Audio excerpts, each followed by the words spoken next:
April 23rd, 2 Kings 6, 7, and 8. Side note, I forgot my headset at home, so I don't know how this audio is going to be. I apologize. 2 Kings 6. And the sons of the prophets said to Elisha, "See, the place where we dwell with you is too small for us. Please let us go to the Jordan, and let every man take a log from there, and let us make there a place to dwell." And he answered, "Go." Then one said, "Please undertake to go with your servants." And he answered, "I shall go." And he went with them, and they came to the Jordan, and they cut down trees. And it came to be, as one was cutting down a tree, that the iron axe head fell into the water, and he cried out and said, "O my master, for it was borrowed." And the man of Elohim said, "Where did it fall?" And he showed him the place. And he cut off a stick and threw it in there, and made the iron float. And he said, "Pick it up." And he reached out his hand and took it. And the sovereign of Aram was fighting against Israel, and took counsel with his servants, saying, "My camp is in such and such a place." And the man of Elohim sent to the sovereign of Israel, saying, "Be on guard, do not pass this place, for the Arameans are coming down there." The sovereign of Israel then sent to the place of which the man of Elohim had spoken to him, and warned him, so that he was on his guard there, not once and not twice. And this greatly troubled the heart of the sovereign of Aram. And he called his servants and said to them, "Declare to me, who of us is for the sovereign of Israel?" And one of his servants said, "None, my master, O sovereign, for Elisha the prophet is for Israel. Declare to the sovereign of Israel the words that you speak in your bedroom." And he said, "Go and see where he is, so that I send and get him." And it was reported to him, saying, "See, he is in Dothan." And he sent horses and chariots, and a great army there, and they came by night and surrounded the city. And the servant of the man of Elohim rose early and went out, and saw an army surrounding the city with horses and chariots. And his servant said to him, "O my master, what do we do?" And he answered, "Do not fear, for those who are with us are more than those who are with them." And Elisha prayed and said, "Yah, I pray, open his eyes and let him see." And Yah opened the eyes of the young man, and he looked, and saw the mountain covered with horses, and chariots of fire all around Elisha. And when they came down to him, Elisha prayed to Yah, and said, "Strike this nation with blindness, I pray." And he struck them with blindness, according to the word of Elisha. And Elisha said to them, "This is not the way, nor is this the city. Follow me, and let me bring you to the man whom you seek." But he led them to Shamaron. And it came to be, when they had come to Shamaron, that Elisha said, "Yah, open the eyes of these men so that they see." And Yah opened their eyes, and they looked and saw they were in the midst of Shamaron. And when the sovereign of Israel saw them, he said to Elisha, "My father, should I strike? Should I strike?" But he said, "Do not strike, for you strike those whom you have taken captive with your sword, and do you strike those whom you have taken captive with your sword and your bow? Set food and water before them, and let them eat and drink, and go to their master." And he made a great feast for them, and after they ate and drank, he let them go. And they went to their master. And the bands of Aramean raiders came no more into the land of Israel. And after this it came to be that Benhadad, the sovereign of Aram, mustered all his army, and went up and besieged Shamaron. And there was a great scarcity of food in Shamaron, and see, they besieged it until a donkey's head went at 80 pieces of silver, and 1/4 of a cab of dove droppings for 5 pieces of silver.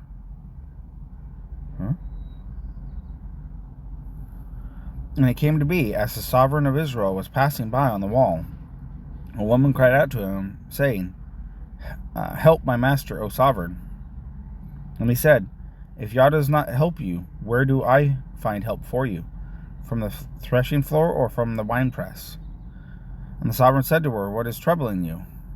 And she answered, This woman said to me, Give me your son, and let us eat him today, and tomorrow we eat my son. So we cooked my son and ate him. And I said to her on the next day, Give your son, and let us eat him. But she has hidden her son. And it came to be, when the sovereign heard the words of the woman, that he tore his garments. And as he passed by on the wall, the people looked and saw the sackcloth on his body underneath. And he said, Elohim, do so to me, and more also, if the head of Elisha, son of Shaphat, remains on him today. And Elisha was sitting in his house, and the elders were sitting with him. And the sovereign sent a man ahead of him. But before the messenger came to him, he said to the elders, Do you see how this son of a murderer has sent someone to take away my head? Look, when the messenger comes, shut the door, and hold him fast at the door. Is not the sound of his master's feet behind him? While he was still speaking with him, then see, the messenger came down to him, and he said, Look, this evil is from Yah. Why should I wait for Yah any longer?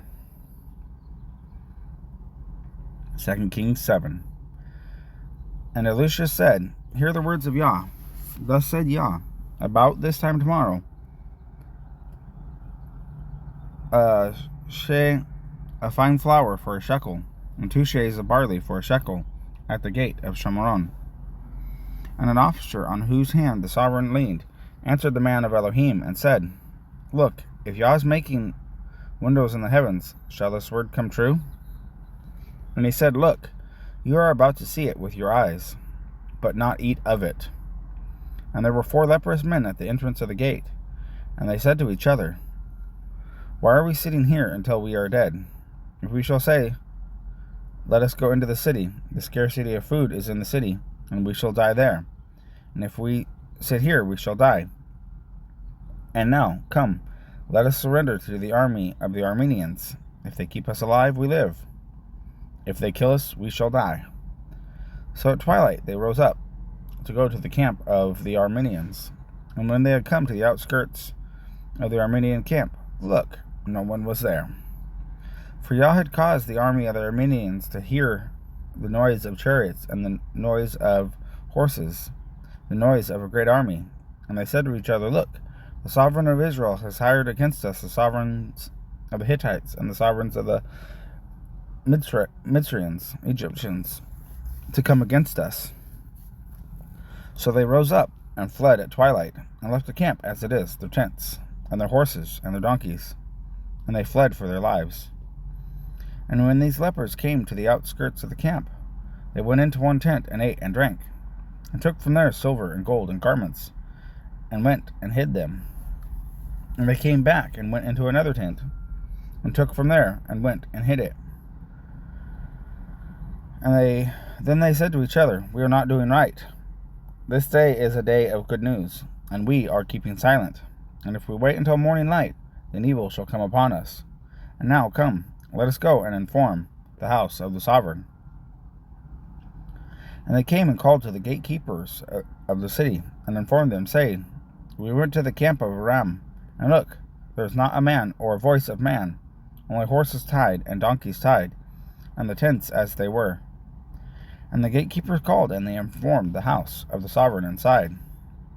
So the sovereign rose up in the night, and said to his servants, Let me now inform you what the Armenians have done to us. They know that we are starving, so they have gone out of the camp to hide themselves in the field, saying, When they come out of the city, we shall catch them alive, and enter into the city. And one of his servants answered and said, Please, let some take 5 of the horses that are left in the city. Look, they are like the entire crowd of Israel that are left in it. Look, they are like the entire crowd of Israel left from those who are consumed. So let us send and see. So they then took 2 chariots with horses, and the sovereign sent them in the direction of the camp of Aram, saying, Go and see. And they went after them into the Jordan, and look, all the way was littered with garments and weapons which the Arameans had thrown away in their haste. And the messengers returned and reported to the sovereign. Then the people went out and plundered the camp of Aram. So a sheah of fine flour was for a shekel, and 2 sheaves of barley for a shekel, according to the word of Yah. And the sovereign had appointed the officer on whose hand he leaned to be in charge of the gate. But the people trampled him in the gate, and he died, as the man of Elohim had said, who spoke when the sovereign came down to him. And it came to be, as the man of Elohim had spoken to the sovereign, saying, 2 sheaves of barley for a shekel, and a sheah of fine flour for a shekel, at this time tomorrow, in the gate of Shomron. That the officer answered the man, and said, Now look, if Yah is making windows in the heavens, is it according to this word? And he had said, Look, you are about to see it with your eyes, but not eat of it. And so it came to be for him, for the people trampled him in the gate, and he died. 2 Kings 8. And Elisha spoke to the woman whose son he had restored to life, saying, Rise up and go, you and your household, and sojourn wherever you do sojourn. For Yah has called for a scarcity of food, and also it is coming upon the land for 7 years. And the woman rose up and did according to the word of the man of Elohim. And she went with her household, and sojourned in the land of the Philistines 7 years. And it came to be, at the end of 7 years, that the woman returned from the land of the Philistines, and she went to cry out to the sovereign for her house and for her land. Probably referring to every 7 years is a forgiveness of debt, and land is restored to its rightful owner. Not sure though, but 7 years makes me think that. And the sovereign was speaking to Gehazi, the servant of the man of Elohim, saying, Please relate to me all the great matters Elisha has done. And it came to be, as he was relating to the sovereign how he had restored the dead to life, that see, the woman whose son he had restored to life was crying out to the sovereign for her house and for her land. And Gehazi said, My master, O sovereign, this is the woman, and this is her son whom Elisha restored to life. So the sovereign asked the woman, and she related to him. And the sovereign appointed a certain eunuch for her, saying, Return all that was hers, and all the increase of the field, from the day that she left the land until now. And Elisha came to Damascus, and Ben-Hadad, sovereign of Aram, was sick. And it was reported to him, saying, The man of Elohim has come here. And the sovereign said to Hazazel, Take a present in your hand, and go to meet the man of Elohim. Inquire of Yah by him, saying, Do I recover from this sickness? And Hazazel went to meet him, and took a present with him, and all the good wares of Damascus, 40 camel loads. And he came and stood before him, and said, Your son Ben-Hadad, sovereign of Aram, has sent me to you, saying, Do I recover from the sickness? And Elisha said to him, Go, say to him, You shall certainly recover. But Yah has shown me that he certainly shall die. Shall certainly die. And he looked at him steadily until he was ashamed. Then the man of Elohim wept. And Hazazel said, Why is my master weeping? And he answered, Because I know the evil that you are going to do to the children of Israel, setting their strongholds on fire, and killing their young men with the sword, and dashing their children, and ripping open their women with child. And Hazazel said, But what is your servant, a dog, that he should perform this great matter? And Elisha answered, Yah has shown that you are to be sovereign over Aram. And he left Elisha and came to his master, who said to him, What did Elisha say to you? And he answered, He said to me that you shall certainly recover. And on the next day it came to be that he took a thick cloth and dipped it in water and spread it over his face, so that he died. And Hazael reigned in his place. In the fifth year of Joram son of Ahab, sovereign of Israel, Jehoshaphat was sovereign in Judah. Jehoram son of Jehoshaphat began to reign as sovereign in Judah. He was 32 years old when he began to reign, and he reigned 8 years in Jerusalem. And he walked in the way of the sovereigns of Israel, as the house of Ahab had done. For the daughter of Ahab was his wife, and he did evil in the eyes of Yah. However, Yah would not destroy Judah for the sake of David his servant, as he promised him to give a lamp to him and his sons forever. In his days, Edom revolted from under the hand of Judah, and made a sovereign over themselves. And Joram passed over to Zair, and all his chariots with him. And he rose by night, and struck the Edomites who had surrounded him, and the commanders of the chariots. But his people fled to their tents. Yet Edom has been in revolt from under the hand of Judah to this day. Then Libnah revolted at the same time. And the rest of the acts of Joram, all that he did, are they not written in the book of the annals of the sovereigns of Judah? So Joram slept with his fathers, and was buried with his fathers in the city of David. And Ahaziah, his son, reigned in his place. In the 12th year of Joram, son of Ahab, sovereign of Israel, Ahaziah, son of Jehoram, sovereign of Judah, began to reign.